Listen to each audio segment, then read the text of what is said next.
Welcome to Imagine Wealth Without Risk, the podcast that guides you to fulfilling your dreams through guaranteed, secure investing.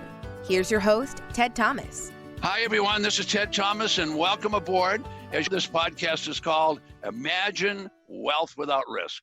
Really glad to have you all here today, and I have a guest that's going to give us quite an education. We're going to get a nice background. Now, as you all remember, I'm the expert on tax lien certificates and tax deeds, but I like to bring other experts and people I know to the table, and they're going to tell us about what they do and how they've been successful in business. So it's not a matter of just learning how to be a tax lien certificate or a tax deed investor. You're going to have other things to do in your life. And so that's the reason I bring these other experts in. So today, Deborah's with me today. And Deborah, where are you located? I'm up in the central part of Massachusetts. We're about 45 minutes west of Boston. Okay, west of Boston. Okay, so let's see, I grew up just outside of Boston, so you're in a place called Worcester or someplace like that. That's correct, and you said it correctly. So anyway, I'm an old Bostonian and close to there, and so we have a commonality right away. Deborah, tell us a little bit about yourself and what you do and just whatever. Sure. Ted, I grew up in the Midwest and did most of my medical education out there. And then I came out to Massachusetts to train in plastic surgery and did some specialty training on top of that. So I spent from the time I was in college until the time I went into practice was about a total of 17 years, if you can believe that. Wow. So I spent a lot of time learning medicine, learning surgery, practicing it, learning my craft, not just intellectually, but also learning to use my hands properly and developing judgment. And then I went into my own practice. I spent a year at the university as an assistant professor, and then I'm still an assistant professor there, but I'm no longer on their staff. And I went into private practice. And the reason I did that was because I really liked being in control of my own business. And I'm kind of an efficiency, don't waste time kind of person. And that's not really a great fit in academics. Sometimes it's a big machine and it's hard to turn. It's hard to turn an icebreaker, I guess I would say. Maybe we say the word frustrating. Yeah, so it can be for a person like me who's very efficiency oriented. So I really love running my own show. And so I had to learn business, as we discussed a little earlier. I had to learn how to run a business. And I found out I really love business. I really love to run a business. I wasn't really exposed to it growing up, so I might have ended up in it. I don't know. Plastic surgery is really a good spot for me because I like beauty and I'm very artistic, like talking to people, and I love using my hands. So for a long time now, it's been really good to me. It's a challenging lifestyle sometimes, but it's been good. And through that time, I was always intrigued with how do you build wealth. And so I had really 3 educations. I had my education in surgery and medicine, and then I had my self-education along with mentors and advisors in business. And then I spent a lot of time teaching myself wealth building. That's what I've been up to. It's been busy. I always said I was high energy, so it kept me out of trouble.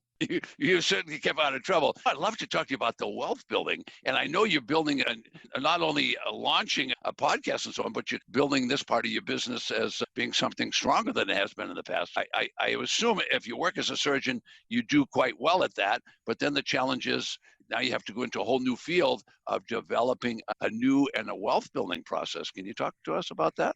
Sure. So the way I'm going about this is through a media company called Deluge Beau. It's Deluge Beau. And the deluge being a wealth of information coming your way, beautiful information. And I happen to think money's beautiful. Yeah. And I happen to think that women are loved by money. So maybe everyone is, but for sure I believe that money loves women.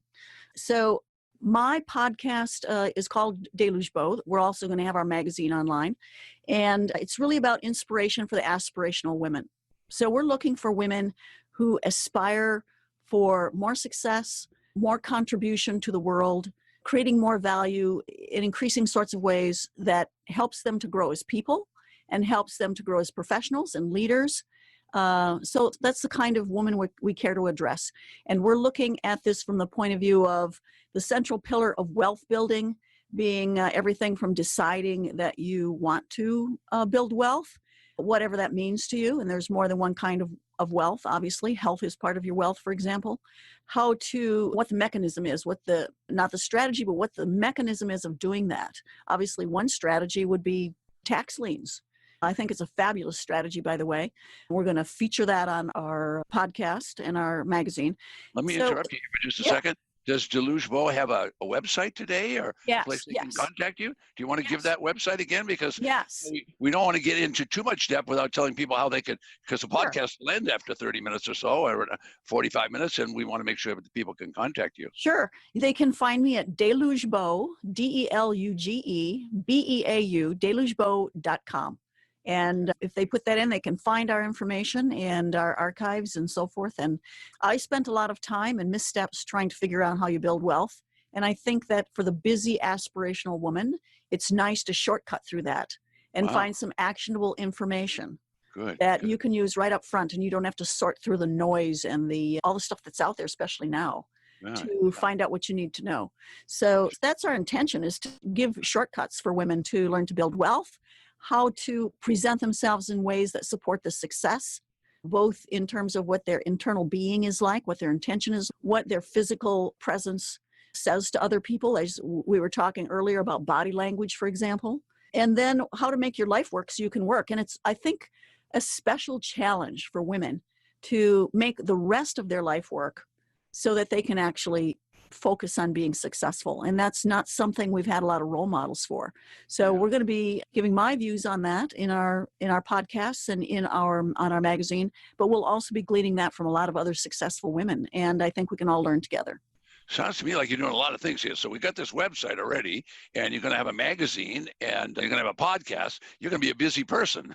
Yeah, we're not going to do a glossy magazine at this point, at least, but we are going to, it's going to be in a sort of, some people would call it show notes format, website show notes, but that's really going to be our online magazine that will invite people on a regular basis in their inboxes to come to our website or our magazine online and find that information, and hopefully follow us on our podcasts.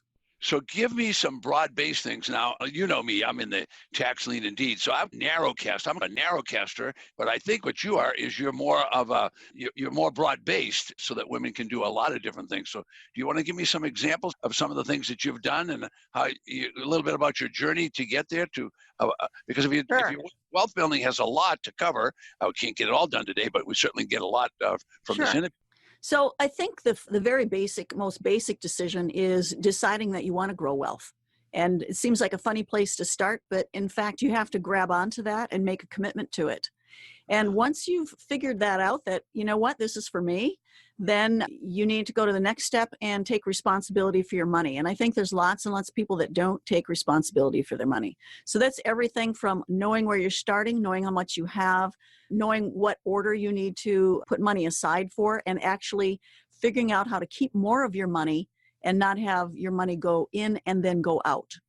So taking responsibility for your money from education point of view and from practice point of view. So value-based spending, learning about taxes and how to not give the government more of your money than you need to. And then the next step, I think, is to create either a business or have a high-paid job that pays you well enough that you can have excess cash flow. And once you've figured out how to do the excess cash flow and keep growing that, then taking the next step and getting the education you need and the experience you need to use your money to grow and work for you. So as some people say, put overalls on your money. Ted, what you do is so fascinating to me because it fits those last two categories, right? So cash flow, it makes for cash flow, and you don't want to take so much risk so you lose your money. You can't lose your money, or you can't accomplish what you're looking to do. And then once you have a secure fund of your wealth fund, then how do you grow that? So that's in the investing sphere, which also works for tax liens and tax deeds. So that's where we're at. Okay. All right. Now tell me more about your website. Just give me a starting point and some suggestions. How are you going to guide a person to building this wealth? We're going to do the show notes from our podcast, but the solo cast will be me, just myself, not doing an interview with anyone, where I discuss these, just flesh out what we've talked about today. So what are the pillars of wealth building? How do you go about it in a stepwise process? I'm the kind of person who has to have a sort of an organized approach to things. I talk about the jigsaw puzzle. You have to find the corners, and then you put in all the flat edges, right? And then you fill the picture in. And I'm not really good at doing a little splash here and a little splash there. So I'm assuming that lots of other people also think the same way I do. And then the other things that we're going to bring in terms of teaching people are creating context around wealth. So if you can't imagine yourself in a situation where you have wealth and what that might be like, and give yourself permission to be in that space and feel deserving, you can't really get there. And there's actually scientific studies and anecdotal information that shows that.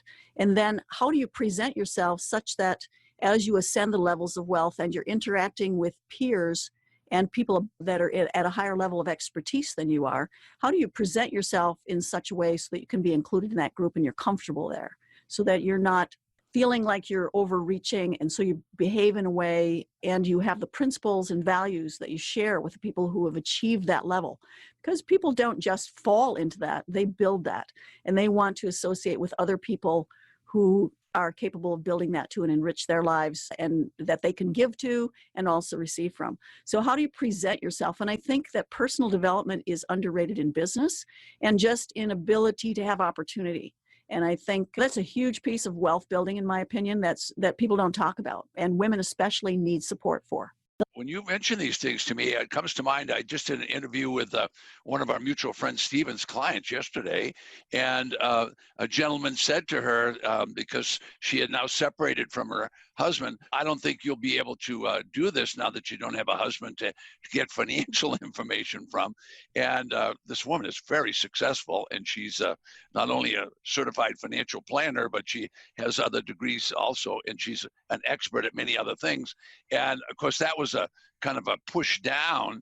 And you're a woman that's been successful already in one field that was primarily dominated by men in the past.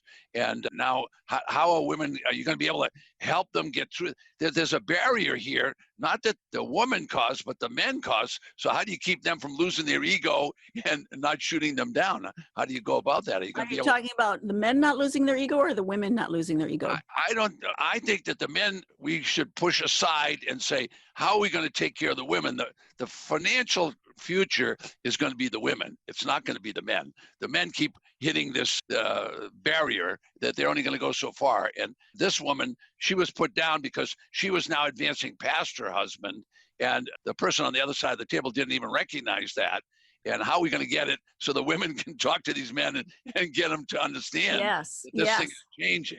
Yes, absolutely. And you know what? It's so important what you're talking about, isn't it? So one of the things. Let me add something before I ask that question. 63 to 65% of my clients are women. Yes. The percentage is women. And people ask me why. Okay, I'm just going to, this is a joke now. Okay, they ask me why. I said, because they'll read the book. And they'll take direction, and they're coachable. That's it. I find the same thing. So I am focusing on women. Why? Because I don't think that men will listen to me, honestly. Well, there you go. Okay, I may be wrong. I want you to just take it off the top of your head, because you see, you live through that. See, I don't know how to tell a woman that. I don't, but you do. Think of the value you're bringing now to the table, because if you're going to help a woman get through that, not destroy the man's ego on the way, but the women are going to control the money. So why shouldn't they do that? I don't have any trouble with that. My premise is that the reason we need to get more women into more money and more influence and more power is because I think it'll balance the world, honestly. I don't know that women are, it's not my premise that women are going to run the world, although it's perfectly possible for them in some instances. But I think we need to stand shoulder to shoulder. And one of the things women need to do, and I, in fact, think it's a woman's responsibility, is learn to understand men, because men and women are not wired the same. So part of what I did in my medical training was study psychiatry. So I'm a surgeon, but I also study psychiatry, and I've always been fascinated by how the human mind works. I'm fascinated by human behavior, and particularly interaction between the sexes.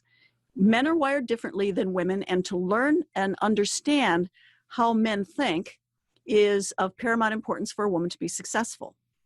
We're all going to be standing shoulder to shoulder when we don't only have the opportunity to work only with women or only with men. So we need to be able to interact in ways that are positive.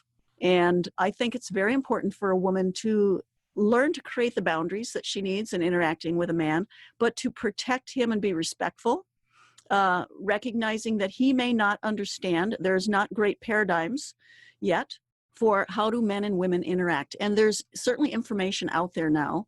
There's a book that I've just ordered called Athena Rising that talks about how men should successfully mentor women. And I'm going to read that book because I want to be able to teach women how to manage up. So if they are being mentored, they need to know how to help their mentor them. And I'm a firm believer of that in business and everything else. You need to be able to manage up. So if someone comes in, for example, I have a friend who's a vice president at an insurance company, and she had a group come in. I can't remember exactly what the situation was. It might have been that, I can't remember for sure, but one of the gentlemen who came in asked her to get him a cup of coffee. Whoa. The vice president. So she said to him, that's not my role here, but we will make sure that you get a cup of coffee. Now, what a great, respectful way to manage that and to manage up and to educate him in a way that was not disrespectful. Yeah. So now he knows that maybe that's not appropriate to ask, but he probably didn't realize that. We can't fault him for that. We don't have a lot of paradigms around that. So she was creating a paradigm for him that I'm in fact a vice president, and just because I'm a woman, I would not necessarily be waiting on you. But we certainly can find someone who can carry out that task for you, but it's not my role. And I was very impressed by the way she handled that. Yeah. She didn't get upset about it. She didn't get hostile with him or think he was a jerk. She just educated him in a way that was respectful. And I think all of us need to do that. But especially women who want to be mentored, need to learn how to talk to men. Now, in that way. I went through a medical education. I can tell you that most of that time is spent in academics and academic medicine. And the development of both men and women in that situation, and people who stay in academics, is just like people who go to college and become college professors. They don't have as much interface with the world. So they don't always, I guess that's what they call the ivory tower. So they don't always know how to interact. They don't always know what's appropriate and not appropriate. And if you have good boundaries as a woman, you're going to give off those vibes that this certain thing is not appropriate. So unlike some of my colleagues, I never had any sexual harassment. And I think part of that was because they knew that if they crossed a certain line, there'd be blood on the floor. That was pretty brutal. Yeah, truly brutal. And so that never happened to me, but I certainly had colleagues who that happened to. And I think when women think this through ahead of time, they learn to create better boundaries. So for example, if someone had invited me to go to their hotel room to interact with them on a professional basis, I would have never done that. I would have insisted that something like that happen in a public place. So there's pre-thought and boundaries work for that. But sexual harassment aside, let's face it, there's a certain number of sociopaths that are in high levels. It just happens that way. That inner woman is what I'm thinking of when I bring this up, because if your dad was dominant and and then the teacher's dominant and whatever, sooner or later, you might not have the inner strength. It doesn't mean intellectually you're not above that person. Emotional. It's emotional an strength. emotional thing that's holding you. It does take a lot of belief in yourself. I think that's part of empowerment, what we talk about with empowering women. And empowered women empower other women. I think that's part of it. And so just getting this together and developing some communities, I think, around this will be very helpful. And then I like to teach women a man is not a plan. So if you don't be a lazy bones. I'm trying to think of the gal that invented that. What was her name? Was that Mary Kay? Was that Mary Kay? It could have been. But, I think it was years ago. She said, "A man without a plan." Have your own plan. Don't have a man as a plan. That's childish. You don't want to be dependent. And the bigger complaint I have from women now is they know who they are. They're powerful within their being, and they have a hard time finding a partner. And what I tell them is wait until you find a man with a big enough boat that you can be part of that. And if you don't find him, you're fine on your own. You do not need a man to be self-realized. And lots of women do that. But unfortunately, it's a challenge. They get to be 55 before they get to do that for a lot of them. Because I meet so many of them that it would be nice if they get started at 35 when they start making some money and put it to work. So let's go back to your website, because this is such a new thing, and you've created this. And what's your intention? Where are you taking this whole thing? I think we're going to trust the process. We're going to have intention, but not have too much specifics around our strategy.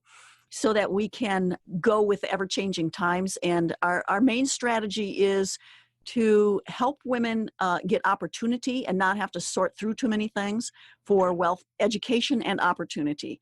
And we want the things that we put on the website not to just entertain. I hope some of it's entertaining. I certainly hope this is entertaining, but mostly to put something out there for action so women can choose it and make progress quickly. So that's our intention with this. We're not interested in just creating some fluff. Here's the latest, this, that, or the other thing. We want women to be able to grab onto stuff and say, this fits for me. Now, one of the things we're going to do is, before the wealth building even begins, is to offer life design, because you can apply engineering principles for prototyping to your life. So you're not 17 years into a medical practice or medical training and find out you don't like medicine. Let's talk about that. Yeah. So life design is something that a couple of professors from Stanford came up with because they had been exposed to the engineering principles of prototyping. So the very first time you invent something, it's probably not going to be the perfect design. Same thing with your life. And I think maybe part of this whole thing where we ask kids what they want to be when they grow up, we're looking for ideas as adults. Yeah. So anyway, I think that an intentional approach to life design, so that you can learn to prototype and then go through some specific exercises the way an engineer would develop a product. You design your life, is the thing to start with before you figure out what's your cash machine going to be that makes your money. What are your interests in investing? First of all, find out what of the possibilities exist for you, and then choose one. And once you choose one, don't look back, because there's more than one. There's more than one way you could be absolutely happy, very fulfilled, and do great work. There's more than one. But find the one you want, and then don't agonize. Run with it and love it. And so life design, followed by all the other things you have to do to be successful and build a happy and delightful life that hopefully has a good amount of money in it, and then where you're creating value for other people so you can feel that you made a difference when you were on this earth. You've got a lot of different categories here. This is amazing. We started out one area, and here we are, life design. This is amazing. Just think of people actually going to college and doing what they finish college and actually doing it. Most people, they finish the university and they're doing something altogether different immediately. Yes. Or they do, as you say, go through 18 years of medical training, and they might not like that. Oh my goodness. And they end up as an administrator in the hospital rather than be the person that's doing the surgery or whatever, because people change over that whole period of time. They sure do. And some people make a midlife pivot, and other people have an encore career at the end of their first career. That's what I'm doing here with wealth building. Took me a long time to get that together, but it's great. But there's not just one thing. And I think once you find something, the biggest challenge is, once you've designed your life, is running with it and not going, oh my God, but what about if I'd done this, or what about if I've done that? So that's what we're doing. And you talk about, I've got a lot of things going here, but creating a successful life is a tapestry. Exactly. And thank goodness we have people who go deep on subjects. I find that my greatest talent is in connecting the complexities of systems and seeing how they interact with each other. And that's my greatest talent. So I'm a curator. I'm not an inventor of a particular thing. I'm a curator. Let's take this, let's take that. And we know that if we sew that tapestry together, we can create a successful life. And you can have happiness, you can have success, you can have a great relationship, and a life that makes you completely fulfilled. So that's what I'm interested in making for people, or helping people. It's a big challenge. It's a big job, but it's a curation. It's like having a beautiful museum. There's lots of different paintings that come in. Yes, wonderful. Gee, that's a nice description. Let's go back and let's talk a little bit more about Deluge Beau, and talk about the website and some of the things people could discover there, and give us a little direction as we run out of time. Let's give us a little direction on what we should, male and female, should be thinking about in this next 6 months to a year. Get us started and give us a little fast start or something here. Sure. So we're looking at, first of all, the basic thing is just getting a subscription so you have access to what we have to offer. And then there'll be basic education. There'll be advanced education, especially in the arenas of how do you get cash flow in your life. Once you have cash flow, how do you what are the different elements to protect yourself so you hold on to your cash? And then how do you invest it? So we're going to have all those opportunities. And then the other pieces that we'll have For example, life design, I think we will be having events. We don't have those set up yet, but life design, depending upon how interested people are in that, I think it's so basic and so needed that we want to put that together for events so people aren't too far down the path and have to backtrack, because that wastes time and it wastes money. And then very actionable strategies and tactics in terms of how you make your life work as a woman so you can work, maybe some men as well. Some of them are common to everybody. Yeah. And then how do you do personal development? And that is the most challenging because it's the scariest to people. When you actually look at yourself and say, am I the best person I could be, or do I need to keep working in that sphere? And if I need to keep working in that sphere, where do I find that information and how do I make that happen? And what experiences do I need to have? We'll have access to resources for all of those things and ongoing teaching, and then the experts that come out of our podcasts and the opportunities, especially for creating cash flow. Because I think those are hard to find. It takes to find people of integrity that are offering you an opportunity to learn. This is not a master's degree that you have to get to learn these things. Persons can take your course, Ted. They don't need to have done anything particularly in their life before that to be successful with that, except to have some money to get started. I look at so many things that people do in their life, getting a master's degree, getting a PhD. That is a huge investment of time, effort, and money. Right. And here people can go, maybe they don't have that time, maybe they don't have that money to go get a degree. And then who knows, like you said, 27% of people, fun fact, 27% of people end up working in the area that they train in college. Everybody else does something else. Exactly. So have you really spent your money as well as you could have? So we're going to have these opportunities. And I think that is actually the very best value of what's on the website. Your enthusiasm is oozing out of your pores. It's amazing. You have a joie de vivre, you know what they say. It's really exciting. So that's good. So they can start with a newsletter or something like that right away, or where can they start right away? We haven't developed a newsletter yet, but they can go right to the website and start accessing that information. Go ahead and Yes. give that address again. So it's delugebo.com, DELUGECOM. Sorry, Deluge Beau, BEAU.com. okay. Delugebo.com. All right. And what can they get right away? Is there something they can download and read, or what should they expect there? Sure. You can get our show notes from our podcast immediately. They'll have great nuggets in them. Okay. And the next thing we're planning on doing actually is developing some groups that they may be able to join a group by then. For example, tech entrepreneurs, women tech entrepreneurs will likely have a group there. We may also have a group for executives looking for money for their new businesses or that want to connect with venture capitalists. And we may also have a group for executives, women executives who want to be able to figure out the process to take them to their next job. So these are just some starting ideas. And as we get moderators for those groups, women that are passionate about that and want to help other women, we'll be putting those in place. So they can go and explore there. And could they consult with you on some of these items if it was more personal that they wanted or anything like that? Do you plan on doing any of that? We don't have a coaching system set up yet. And because I am still running my practice as well as doing this, but a coaching system and a mastermind system is in the works in the future. Oh, nice. Yeah. Okay. That's going to be. By the time this gets heard, that may be present. Oh, wow. So you're really working at this so many hours every day then? Yes, indeed. Oh boy, yeah. You're enthusiastic. You just need exposure, and you're going to be successful. That's all you need at this point. We're unstoppable, I think is what I want to call it. Yes. I used to have a guy by the name of Marshall Silver that I knew. I still know him, of course, and that's what unstoppable. And then have someone put fire in their mouth. I said, "Oh my goodness, I don't want to put fire in my mouth." And then they would close their mouth, and of course the fire would go out. So the people would they didn't believe it when they saw themselves on film putting fire in their mouth. And he always said, "You're unstoppable," and they would jump up anyway.